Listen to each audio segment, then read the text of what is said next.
عظيما صدق اللہ العظیم۔ سورہ الاحزاب کی آیت نمبر 35 تلاوت کرنے کی سعادت حاصل کی گئی۔ اللہ رب العزت کا حضور نبی آخر الزمان صلی اللہ علیہ وسلم کی امت پر بڑا ہی لطف و کرم اور فضل و احسان ہے کہ قرآن مجید میں اس امت کو خیر امہ کا لقب دیا گیا، خیر الامم، کہ حضور کی امت تمام امتوں میں سے بہترین امت ہے۔ کنتم خیر امہ، کہ حضور کی امت تمام امتوں میں سے بہترین امت ہے، خیر الامم۔ اللہ تبارک و تعالی پسند فرماتا ہے کہ وہ امت جس کو پہلی تمام امتوں پر فضیلت دی گئی، ان کا کردار، ان کا اخلاق، ان کے معاملات، ان کے افکار اور نظریات بھی بڑے اعلیٰ درجے میں ہونے چاہیے۔ جس آیت کریمہ کی آج تلاوت کی گئی اور درس قرآن کے لیے اس آیت کریمہ کا انتخاب کیا گیا، اس آیت کریمہ میں رب ذوالجلال نے ان صفات کا ذکر کیا، ان خوبیوں کا ذکر کیا جو ایک سچے مسلمان میں ہونی چاہیے۔ قرآن مجید میں بہت سی آیات میں حکم دیا گیا ہے کہ یہ کام کرو، یہ کام کرو، یہ کام کرو، لیکن اس آیت میں حکم نہیں دیا گیا۔ یہ قابل غور نقطہ ہے۔ اس آیت میں حکم نہیں دیا گیا بلکہ مسلمان کی شان بیان کی گئی ہے کہ مسلمان کو کیسا ہونا چاہیے۔ ایک سچے مسلمان میں وہ کون سی صفات ہیں، وہ کون سی خوبیاں ہیں جو ہونی چاہیے۔ نبی کریم علیہ السلام کی خدمت اقدس میں ایک مرتبہ کچھ عورتیں آئیں اور انہوں نے آ کے عرض کیا کہ یا رسول اللہ صلی اللہ علیہ وسلم، قرآن مجید میں بہت سے احکام ہیں لیکن وہ سارے حکم مردوں کے لیے ہیں، ان احکام میں عورتوں کا ذکر ہی نہیں، سوائے وہ مسائل جن کا تعلق براہ راست عورتوں سے ہے۔ ان آیات میں تو عورتوں کے مسائل بیان کرتے ہوئے عورتوں کو مخاطب کیا گیا، ان کا ذکر کیا گیا، باقی جتنے بھی شرعی احکام ہیں وہ صرف مردوں کے لیے ہیں، ان میں عورتوں کا ذکر ہی نہیں۔ تو نبی کریم علیہ السلام نے فرمایا اس میں مرد و عورت حکم کی تعمیل میں برابر ہیں۔ جس طرح نماز صحیح ادا کرو تو یہ بظاہر حکم مردوں کو ہے لیکن اس میں عورتیں بھی شامل ہیں۔ روزہ رکھو مذکر کے صیغوں سے حکم ہے، اس میں عورتیں بھی شامل ہیں۔ حج کرو، احکام بظاہر مردوں کے لیے ہیں لیکن یہ حکم عورتوں کے لیے بھی ہے۔ اس آیت کریمہ کا شان نزول یہ ہے کہ اس موقع پر یہ آیت کریمہ نازل ہوئی کہ نیکی کرنے والا مرد ہو یا عورت ہو، اجر دونوں کا برابر ہے۔ نیکی کرنے والی عورت ہو، نیک عمل کرنے والا مرد ہو، اجر دونوں کو برابر ملے گا۔ اس لیے اس آیت کریمہ میں مذکر کے صیغے اور مؤنث کے صیغے ساتھ ساتھ بیان کیے گئے۔ تو مسلمان کیسا ہونا چاہیے، اس میں کیسی صفات ہونی چاہیے۔ حکم نہیں دیا گیا کہ یہ کام کرو اس آیت میں، بلکہ بتایا گیا کہ مسلمان وہ ہوتا ہے اور ایسا مسلمان ہونا چاہیے جس میں یہ خوبیاں، جس میں یہ صفات اور اعلیٰ درجے میں پائے جاتے ہوں، اور ان تمام معاملات کا تعلق انسان کے اخلاق سے ہے، اس کے کردار سے ہے، اس کے افکار و نظریات کے ساتھ ہے۔ قبل اس کے کہ میں اس آیت کریمہ کی ترجمہ اور تفسیر کی طرف توجہ کروں، سیدنا علی المرتضیٰ کرم اللہ تعالی وجہ الکریم کا ایک قول جو ہے وہ میں پہلے سنانا چاہتا ہوں، پھر اس آیت کریمہ کی ترجمہ اور تفسیر کو سمجھنا بالکل آسان ہو جائے گا۔ سیدنا علی المرتضیٰ کرم اللہ تعالی وجہ الکریم فرماتے ہیں، آدمی عبادات سے نہیں پہچانا جاتا، معاملات سے پہچانا جاتا ہے۔ عبادت تو فرض ہے، وہ تو ہمارے ذمے فرض ہے، ہماری ڈیوٹی ہے کہ ہم نماز پڑھیں، روزہ رکھیں، زکوٰۃ دیں، حج کریں، نیک اعمال، یہ تو اللہ کے احکام ہیں، ان سے پہچان نہیں، پہچان ہوتی ہے معاملات سے، کہ اس کے لین دین کے معاملات کیسے ہیں، اس کا برتاؤ کیسا ہے، اس کا اخلاق کیسا ہے، اس کا کردار کیسا ہے، اس کی سوچ کیسی ہے، تو اس کا چلنا پھرنا، اٹھنا بیٹھنا، جو زندگی کے معاملات ہیں ان سے پہچان ہوتی ہے۔ جس آدمی کے معاملات اچھے ہوں گے تو اسی آدمی کی پرکھ اور پہچان جو ہے وہ تو معاملات پہ ہوگی۔ ایک آدمی پکا نمازی ہے لیکن کسی سے وعدہ کرے تو پورا نہیں کرتا، بیوی بچوں سے اس کی نہیں بنتی، رشتہ داروں سے اس کی نہیں بنتی، نماز پڑھے جا رہا ہے، تو دین یہ کہتا ہے، سیدنا علی کرم اللہ تعالی وجہ فرماتے ہیں کہ معاملات سے بندہ پہچانا جاتا ہے، اس کے معاملات کیسے ہیں۔ اس آیت کریمہ میں معاملات، اخلاق، کردار، افکار، نظریات، ساری چیزیں بیان کر دی گئی۔ آیت کریمہ کا آغاز ان الفاظ سے ہوتا ہے، ان المسلمین والمسلمات۔ مسلمین مذکر کا صیغہ ہے لفظ ہے، اور مسلمات مؤنث کے لیے ہے۔ ان المسلمین والمسلمات، بے شک مسلمان مرد اور مسلمان عورتیں، مسلمان مرد اور مسلمان، والمؤمنین والمؤمنات، مومن مرد اور مومن عورتیں، والقانتین والقانتات، فرما بردار مرد اور فرما بردار عورتیں، والصادقین والصادقات، سچ بولنے والے مرد اور سچ بولنے والی عورتیں، والصابرین والصابرات، صبر کرنے والے مرد اور صبر کرنے والی عورتیں، والخاشعین والخاشعات، عاجزی کرنے والے مرد اور عاجزی کرنے والی عورتیں، والمتصدقین والمتصدقات، صدقہ اور خیرات کرنے والے مرد اور صدقہ و خیرات کرنے والی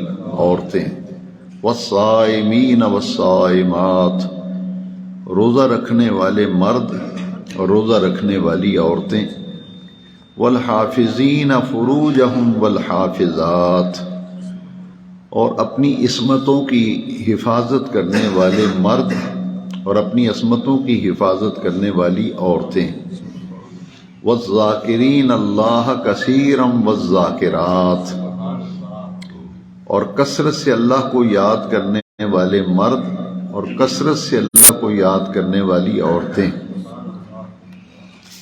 یہ صفات اور خوبیاں سورہ الاحزاب کی آیت نمبر 35 میں بیان کی گئی ہیں، اور یہ 10 صفات ہیں۔ کتنی؟ 10 صفتیں، 10 خوبیاں ہیں جو مسلمان مرد میں اور مسلمان عورت میں پائی جانی چاہیے۔ یہاں مسلمان کا کردار اور اخلاق بیان کیا گیا کہ ایسے ہوتا ہے، یہ نہیں حکم دیا گیا کہ یہ کام کرو، حکم نہیں دیا گیا، بتایا گیا ہے۔ اس سے اندازہ لگا لیں کہ مسلمان کی جامع تعریف اور مسلمان مثالی مسلمان کیسا ہوتا ہے، اس کا ایک پورا حوالہ جو ہے وہ اس آیت کریمہ میں بیان کر دیا گیا۔ اس میں پہلی چیز ہے ان المسلمین والمسلمات، مسلمان مرد اور مسلمان عورتیں۔ اس میں خاص بات یہ ہے، مسلمان کہتے ہیں گردن جھکانے والا، اسلام فارسی میں ہے گردن نہادن، اللہ کے حکم کے سامنے اپنی گردن کو جھکا دینا۔ پہلی خوبی یہ ہے کہ مسلمان وہ ہوتا ہے مرد اور عورت، مسلمان مرد ہو مسلمان عورت ہو، پہلی خوبی یہ ہے کہ اللہ کے حکم آ جائے، اس کے احکام آ جائیں تو اللہ کے حکم کے سامنے سر نگوں کرتا ہے، اپنا سر جھکا دیتا ہے اور اپنے ہر کام کو اپنے اللہ کریم کے سپرد کر دینے والا ہوتا ہے۔ مرد ہو یا عورت، مسلمان وہ اپنے تمام معاملات کو اللہ کریم کے سپرد کر دینے والا ہوتا ہے کہ اس کے احکام کا اپنے آپ کو تابع کر لیتا ہے اور وہ سراپا اطاعت اور پیکر تسلیم و رضا بن جاتا ہے۔ اطاعت کا معنی ہے حکم ماننا، تو مسلمان مرد ہو مسلمان عورت، پہلا کام یہ ہے کہ جب اللہ کا حکم آ جائے پھر اپنی من مرضی ختم کر کے وہ اللہ کے حکم پر عمل کرتا ہے۔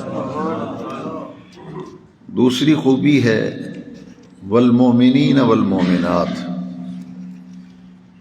ایمان والے مرد اور ایمان والی عورتیں۔ اس سے مراد یہ ہے کہ ایمان کیا ہے کہ دین کے ہر حکم کی، دین کے ہر حکم کے سچا ہونے، ہر حکم کی صداقت پر اور اس کی سچائی پر دل کی گہرائی سے اس کا یقین کامل ہوتا ہے۔ ایمان یہی ہے کہ دین کا ہر حکم، اللہ اور اس کے رسول کے جب احکام آ جائیں تو وہ پھر ان کے سچا ہونے اور ان کی صداقت پر دل کی گہرائیوں سے وہ اس کو ماننے والا ہوتا ہے، ان پر عمل کرنے والا ہوتا ہے اور اس کے عقیدے اور عمل میں تضاد نہیں ہوتا۔ عقیدے اور عمل میں تضاد نہیں ہوتا کیونکہ فرما بردار ہے۔ جب مومن ہے تو پھر عمل میں بھی ظاہر ہو کے فرما بردار ہے۔ یہ ہے دوسری خوبی۔ اور تیسری خوبی ہے والقانتین والقانتات، فرما بردار مرد اور فرما بردار عورتیں، یعنی اللہ تعالیٰ کی عبادت اور اس کی بندگی میں مصروف رہنے والے فرما بردار۔ نماز کا حکم آیا ہے تو نماز فرما بردار بن کے نمازوں کی پابندی کر رہے ہیں۔ زکوٰۃ دینے کا حکم آیا ہے، فرما بردار بن کر زکوٰۃ کی ادائیگی کر رہے ہیں۔ روزہ رکھنے کا حکم آیا ہے تو فرما بردار بن کر پابندی سے روزے رکھ رہے ہیں، فرضی روزے بھی رکھتے ہیں، نفلی روزے بھی رکھتے ہیں۔ یعنی ہر حکم اللہ تبارک و تعالیٰ کا جو آ جاتا ہے اس پر وہ پوری طرح سے عمل کرنے کی کوشش کرتے ہیں، اس کی عبادت میں مصروف رہتے ہیں۔ اور اس میں ایک معنی یہ ہے کہ وہ اس طرح نہیں کرتے کہ دل میں آیا تو نماز پڑھ لی، جی میں آیا تو نہ پڑھی، مہینے میں ایک دفعہ ایک نماز آ کے پڑھ گئے اور 3 مہینوں میں ایک جمعہ پڑھ لیا، پھر وہ ایسے نہیں کرتے، بلکہ ان کی خوبی اور ان کی صفات بیان کی جا رہی ہیں۔ والقانتین والقانتات، وہ تو فرما بردار ہوتے ہیں، لہذا جو بھی احکام ہیں، جو فرائض دینی ہیں، ان میں اپنی مرضی نہیں کرتے، پھر اللہ کی مرضی کے مطابق وہ چلتے ہیں۔ اس کے بعد خوبی ہے والصادقین والصادقات، یہ چوتھی صفت اور چوتھی خوبی ہے۔ صادقین اور صادقات، قول کے ایسے سچے ہیں، وہ قول کے سچے ہیں، سچ بولنے والے۔ صادقین، سچ بولنے والے مرد صادقات سچ بولنے والی عورتیں۔ مومن جو ہے وہ جھوٹ کے قریب نہیں جاتا۔ ایک حدیث شریف کا مفہوم یہ ہے کہ یہ کیسے ہو سکتا ہے کہ مومن جھوٹ بولے، یعنی ایمان کا تقاضا ہے کہ بندہ سچ کا دامن نہ چھوڑے، لہذا بات بات پہ جھوٹ بولنا یہ بڑی سخت ناپسندیدہ عادت ہے۔ اس لیے حضور نے فرمایا بہت سے روزے دار ایسے ہیں کہ جنہیں بھوک اور پیاس کے سوا کچھ حاصل نہیں ہوتا۔ تو صحابہ کرام نے پوچھا کہ حضور اس کی وجہ کیا ہے کہ انہوں نے روزہ بھی رکھا ہے اور صرف بھوک اور پیاس، کوئی فائدہ نہیں انہیں ملا؟ فرمایا اس لیے کہ وہ روزہ بھی رکھا ہوا ہے اور جھوٹ بھی بول رہے ہیں، روزہ رکھا ہے اور جھوٹ بھی بول رہے ہیں۔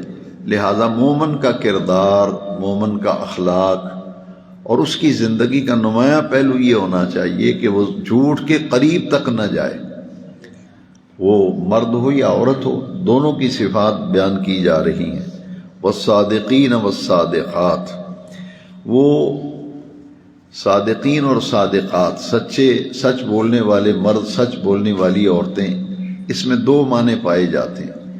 ایک، جب بات کرتے ہیں تو بات میں بھی سچ بولتے ہیں اور عمل کے اندر بھی انہیں سچ ہی ہوتا ہے، عمل کے بھی سچے ہوتے ہیں، عمل کے بھی اور قول کے بھی سچے ہوتے ہیں، قول و عمل میں ان میں تضاد نہیں ہوتا۔ تو سچائی، صداقت، یہ مومن کی ایک بہت بڑی صفت ہے اور بہت بڑی خوبی ہے۔ اس کے بعد ہے والصابرین والصابرات، صابر مرد اور صابر عورتیں۔ صبر بھی مومن کی ایک خوبی ہے، ایک وصف ہے، بے صبری نہیں کرتا مومن صابر ہوتا ہے۔ قرآن مجید میں صبر کے بارے میں بڑی تاکید آئی ہے، استعینوا بالصبر والصلاۃ۔ جب کوئی مشکل وقت آ جائے، تکلیف اور پریشانی آئے تو قرآن مجید میں فرمایا نماز اور صبر سے مدد طلب کیا کرو، نماز اور صبر سے مدد لیا کرو، یعنی تکالیف میں، مصائب میں، پریشانیوں میں صبر کا دامن نہ چھوڑا کرو۔ تو صبر کرنا، مرد و عورت دونوں کو، ان کی صفات کو بیان کیا جا رہا ہے۔ جب کلمہ طیبہ آدمی پڑھ لیتا ہے تو کلمہ طیبہ پڑھ لینے کے بعد جب وہ عملی زندگی دین کے مطابق گزارتا ہے تو اس کو بسا اوقات معاشرے کی طرف سے بڑی تکلیفوں کا سامنا کرنا پڑتا ہے، اور اس راستے میں جو دین کے دشمن ہوتے ہیں ان کی طرف سے بڑی تکلیفیں بھی آتی ہیں۔ لہٰذا ان تمام تکلیفوں پر صبر کرنا، ایمان والے مرد، ایمان والی عورتیں، مسلمان مرد، مسلمان عورتیں، ان میں ایک خوبی یہ ہونی چاہیے کہ کوئی دکھ، تکلیف، پریشانی آ جائے تو اس پر پھر صبر کا دامن نہ چھوڑیں اور ہمیشہ اس پر صابر رہیں۔ قرآن مجید میں سورہ العصر میں بتایا گیا ان الانسان لفی خسر، ہر انسان خسارے میں ہے، گھاٹے میں ہے، الا الذین آمنوا وعملوا الصالحات، مگر وہ لوگ نقصان، خسارے اور گھاٹے میں نہیں ہیں جو ایمان لائے اور انہوں نے نیک عمل کیے، وتواصوا بالحق، حق کے ساتھ وابستہ رہے، حق پر قائم رہے، وتواصوا بالصبر، اور حق کے راستے پر چلتے ہوئے جتنی تکلیفیں آئیں ان پر صبر کرتے رہے۔ تواصی بالصبر اور تواصی بالحق، یعنی خود بھی حق کے ساتھ وابستہ رہتے ہیں اور دوسرے لوگوں کو بھی حق کے ساتھ وابستہ رہنے کی تلقین کرتے ہیں۔ اس راستے میں کوئی تکلیف آ جائے خود بھی صبر کرتے ہیں اور اپنے دوسرے دینی بھائیوں کو بھی صبر کرنے کی تلقین کرتے ہیں۔ یہ ہے سورہ العصر میں تواصی بالحق اور تواصی بالصبر۔ تو مثالی مسلمان مرد و عورت کی ایک خوبی یہ بیان کی گئی کہ وہ صابر ہوتے ہیں، صابر مرد اور صابر عورتیں۔ یہ 5 صفات ہیں جو ہم نے اس آیت کریمہ کی روشنی میں پڑھی۔ اب اس کے بعد ہے والمتصدقین والمتصدقات، یہ والخاشعین والخاشعات۔ یہ دیکھیے، یہ بہت بڑی خوبی ہے کہ مومن متکبر نہیں ہوتا، مسلمان میں غرور نہیں ہوتا، کیونکہ کبریائی اللہ کی شان ہے، کبریائی اللہ کی عظمت ہے، اس کی کبریائی۔ العظمت والکبریاء لک یا رب العالمین، العظمت والکبریاء لک یا رب العالمین، اے تمام جہانوں کے پروردگار، کبریائی تیری شان ہے، ساری عظمتیں تیرے لیے ہیں۔ تو مومن جو ہے اس کے اندر تکبر بھی نہیں ہوتا، مثالی مسلمان یا مسلمان کیسے ہونا چاہیے، اس کے اندر عاجزی ہونی چاہیے، اس کے اندر انکساری ہونی چاہیے۔ والخاشعین والخاشعات، عاجزی کرنے والے مرد اور عاجزی کرنے والی عورتیں۔ اس سے ذرا غور کیجئے کہ انہیں تکبر اور غرور کی ہوا تک نہیں لگی ہوتی، عاجزی انکساری کا پیکر ہوتے ہیں۔ قرآن مجید میں بتایا گیا کہ جو لوگ راستوں میں جب چلتے ہیں تو بڑا اکڑ اکڑ کے چلتے ہیں، تو قرآن مجید کی آیت کریمہ ہے جب کوئی اللہ کی زمین پر اکڑ کے چلتا ہے، تکبر و غرور سے چلتا ہے، تو پھر آسمان سے آواز آتی ہے کہ اے اکڑ کے چلنے والے، لا تمشی فی الارض مرحا، قرآن کی آیت ہے، اللہ کی زمین پر اکڑ کے نہ چل، انک لن تخرق الارض ولن تبلغ الجبال طولا، اگر تو اکڑ کے چلے گا، تکبر سے چلے گا، غرور سے خدا کی زمین پہ چلے گا تو نہ تو خدا کی زمین کو پھاڑ سکتا ہے اور نہ تکبر و غرور کرنے سے تو پہاڑوں کی بلندی کو پہنچ سکتا ہے۔ لا تمشی فی الارض مرحا انک لن تخرق الارض ولن تبلغ الجبال طولا۔ لہذا پھر آواز آتی ہے تیرا تکبر کس لیے ہے، یہ تیرا غرور کس لیے ہے، نہ زمین کو پھاڑ سکتا ہے، نہ ایسا کرنے سے تو پہاڑوں کی بلندی کو پہنچ سکتا ہے، تو پھر یہ تیرا تکبر و غرور کس لیے ہے۔ تو مومن مرد اور مومن عورت، مسلمان مرد مسلمان عورتوں کی جو صفات ہیں ان میں سے ایک خوبی یہ بھی بیان کی گئی کہ وہ عاجزی اور انکساری کا پیکر ہوتے ہیں، اور عاجزی انکساری ان کا شیوا ہوتا ہے۔ اور یہ نہیں بلکہ خلوت میں تنہائی میں بیٹھے تو بڑے عاجز و مسکین بن کے بیٹھے، اور جب لوگوں میں بیٹھے تو بڑے متکبر ہو کے بیٹھے۔ اس آیت میں خاص نقطہ یہ بیان کیا گیا، وہ خلوت میں ہوں، تنہائی میں ہوں، یا جلوت میں ہوں، لوگوں میں ہوں، دونوں جگہ ان کی طبیعت و مزاج میں آپ کو عاجزی نظر آئے، خلوت و جلوت میں عاجزی ہو۔ اس کے بعد اگلی خوبی جو 7ویں صفت ہے، والمتصدقین والمتصدقات، کہ اللہ کریم نے جو مال دیا ہے، ایمان والے مرد اور ایمان والی عورتیں، ان کی ایک خوبی ہے وہ کنجوس نہیں ہوتے، بخیل نہیں ہوتے۔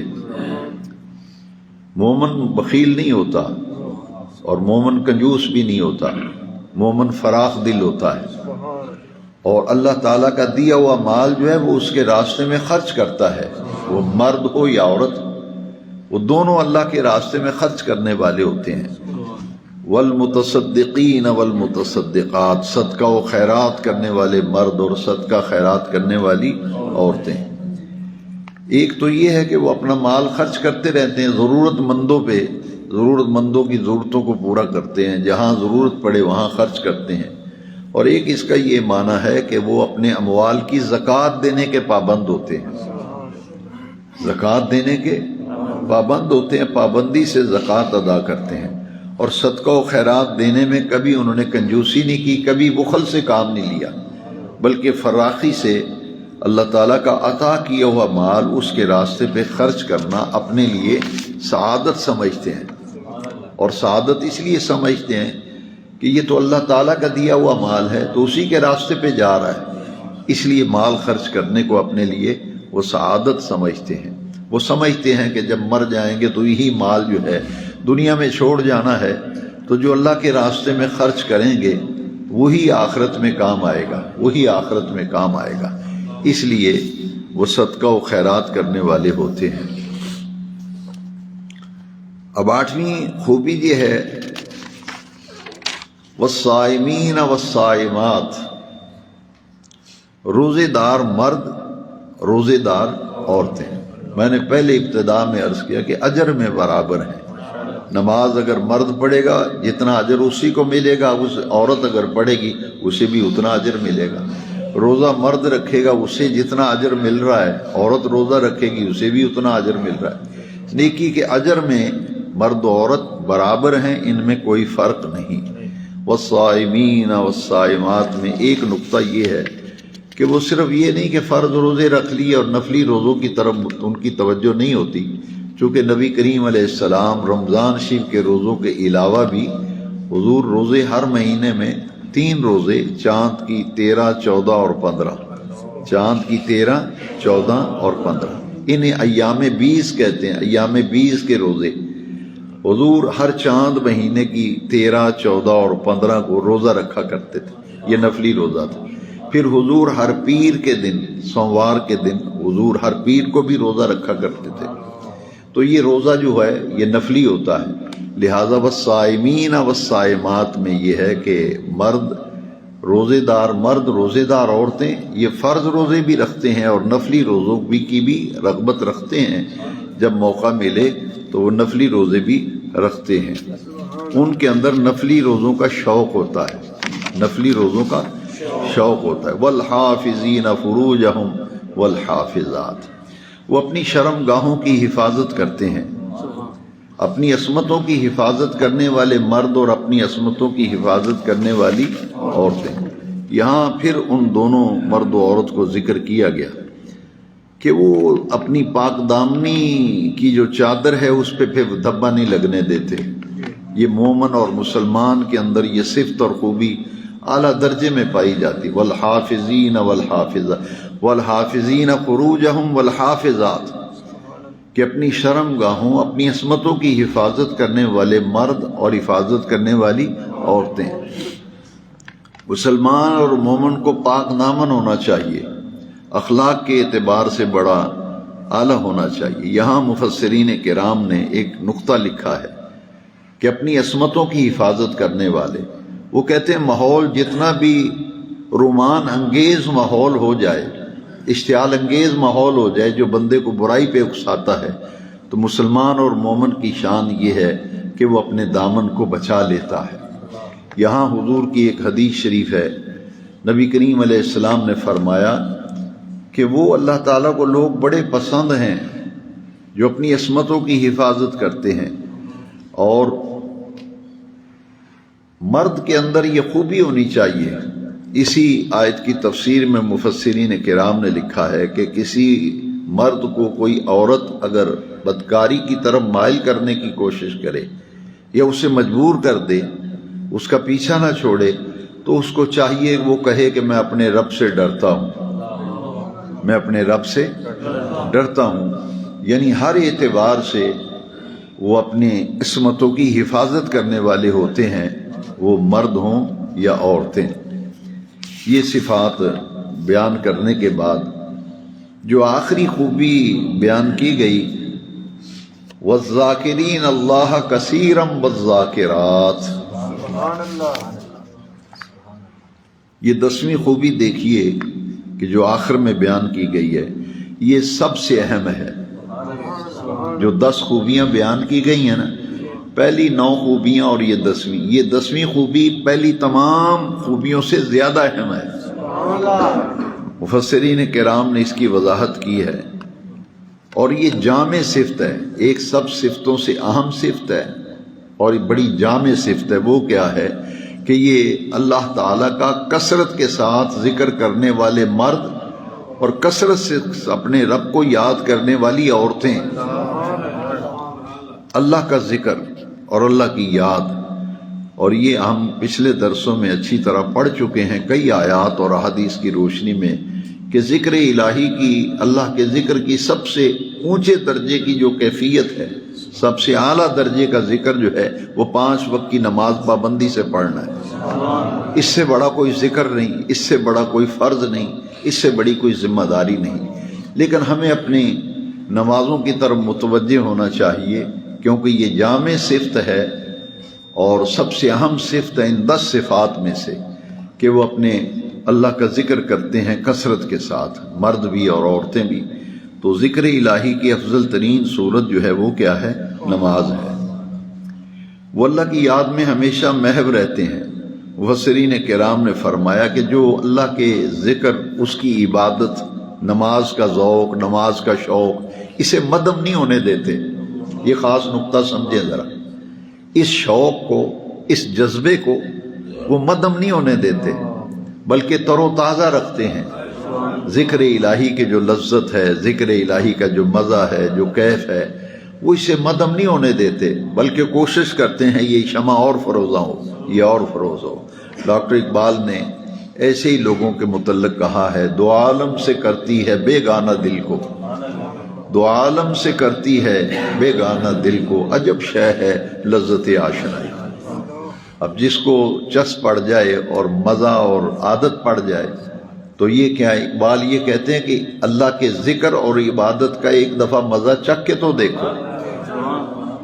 حقیقی معنوں میں جب تمہیں یہ لذت حاصل ہو گئی تو پھر تم ایسے پابند ہو جاؤ گے اللہ کے ذکر کے اور نمازوں کے اور عبادت الہی میں، ایسا تمہیں انہماک حاصل ہوگا کہ تمہیں پھر دائیں بائیں کی خبر نہیں ہوگی۔ دو عالم سے کرتی ہے بیگانہ دل کو، عجب شے ہے لذت آشنائی۔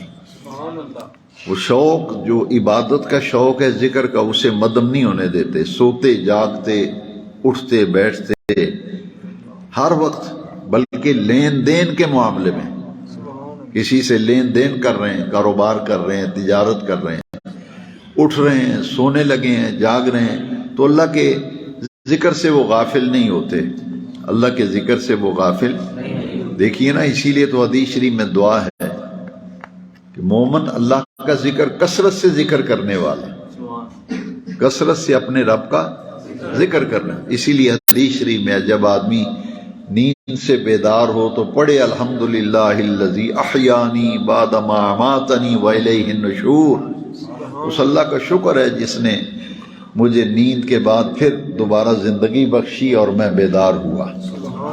یہ زندگی بخشی ہے اللہ کریم نے۔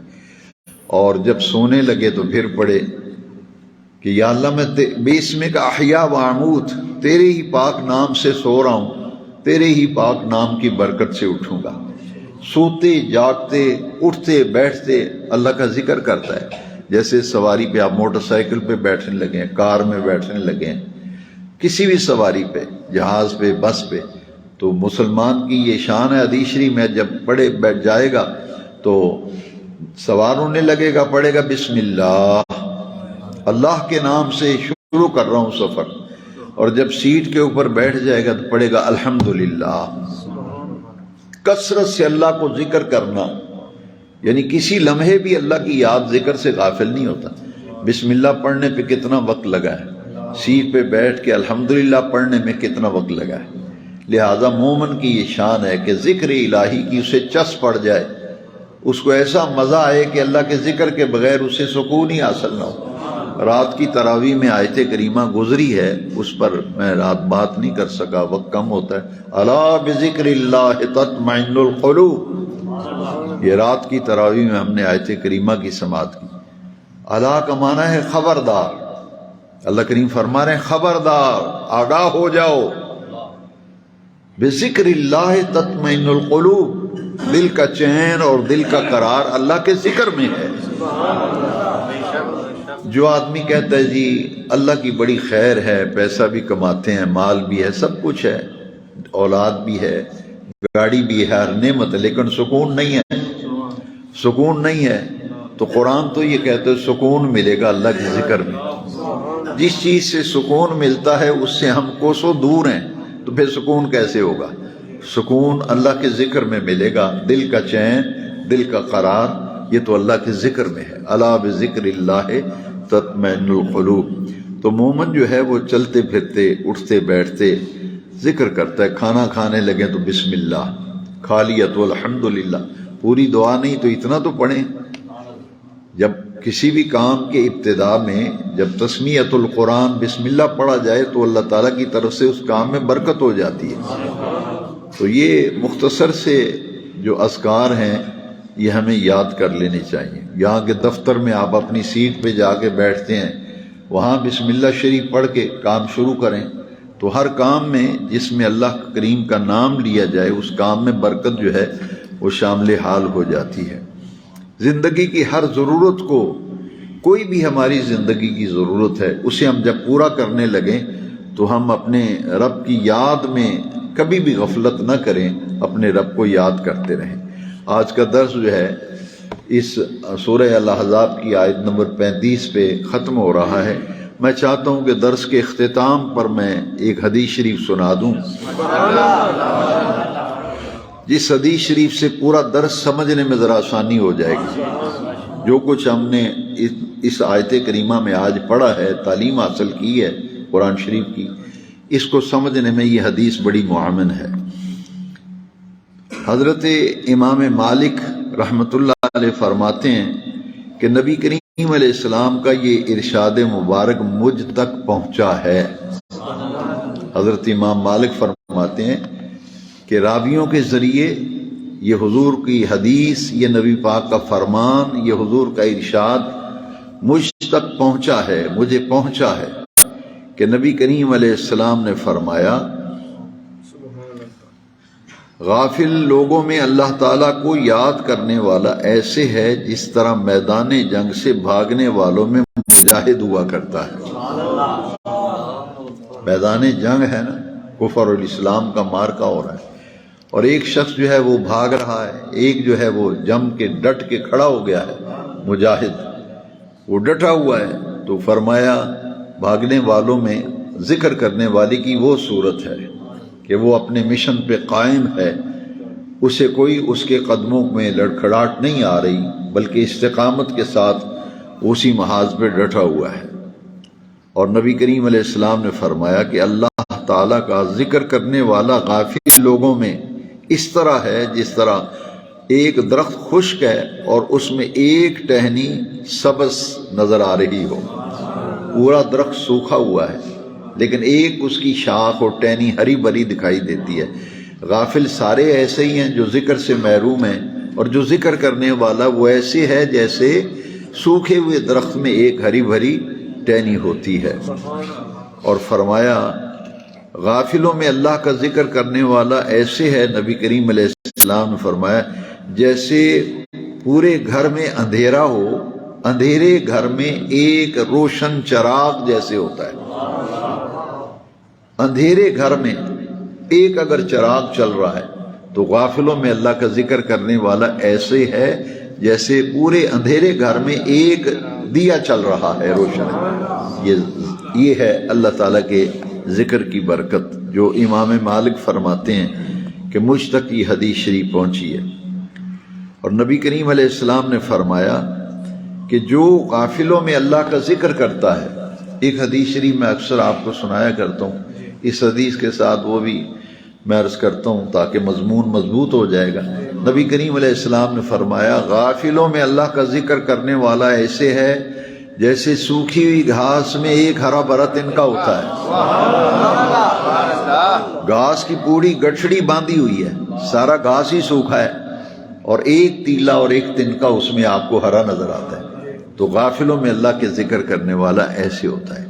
اور اس کی مثال یہ ہے، پوری گلی میں ایک بندہ نمازی ہے، باقی مسجد میں آتے ہی نہیں ہے، تو پھر اس کی کیا شان ہے، وہ اس حدیث شریف کی روشنی میں سمجھ لیں۔ اور اس حدیث شریف کا جو آخری حصہ ہے وہ بڑا ہی پیارا ہے، جس پر بس میں ختم کرتا ہوں، پھر دعا کرتے ہیں۔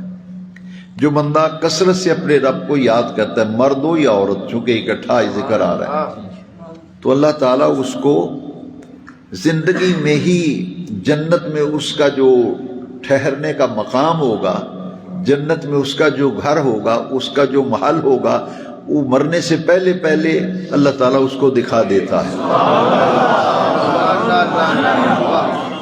وہ اللہ کریم کب دکھائے گا اس کا محل؟ حدیث شریف میں ہے، محدثین اور مفسرین نے احادیث کے ذخیرے میں تشریح کرتے ہوئے بتایا کہ جب آدمی فوت ہوگا نا، اس کی روح قبض کی جائے گی، مومن کی، نیک آدمی کی، تو عین اسی لمحے اسے دکھایا جائے گا کہ دنیا سے تو جا رہا ہے، دنیا کو چھوڑ رہا ہے، تو ساری زندگی اللہ کے ذکر سے غافل نہیں ہوا، اللہ کے ذکر کا ذوق و شوق و رغبت تیرے دل میں رہی ہے، یہ تیرا گھر ہے جو جنت میں تیرے رب نے تیرے لیے بنایا ہے۔ تو ذکر کرنے والے کو جنت میں اپنا گھر دنیا میں ہی اللہ تعالیٰ دکھا دے گا۔ دعا کریں اللہ تعالیٰ ہم سب میں یہ صفات اور خوبیاں اللہ کرے پیدا ہو جائیں، ہمیں دین کی محبت ملے، دین کے ساتھ وابستہ ہو جائیں۔ اصل زندگی یہی ہے، زندگی آمد برائے بندگی، زندگی بے بندگی شرمندگی۔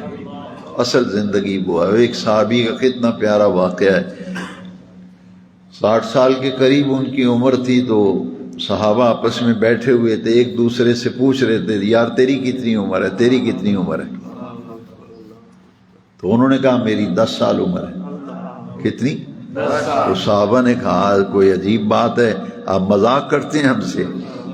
مذاق کر رہے ہیں؟ داڑھی آپ کی سفید ہے، آپ کا چہرہ بتا رہا ہے، آپ کے رخسار لٹک گئے، اعضاء آپ کے کمزور ہو گئے، آپ کہتے ہیں 10 سال عمر ہے؟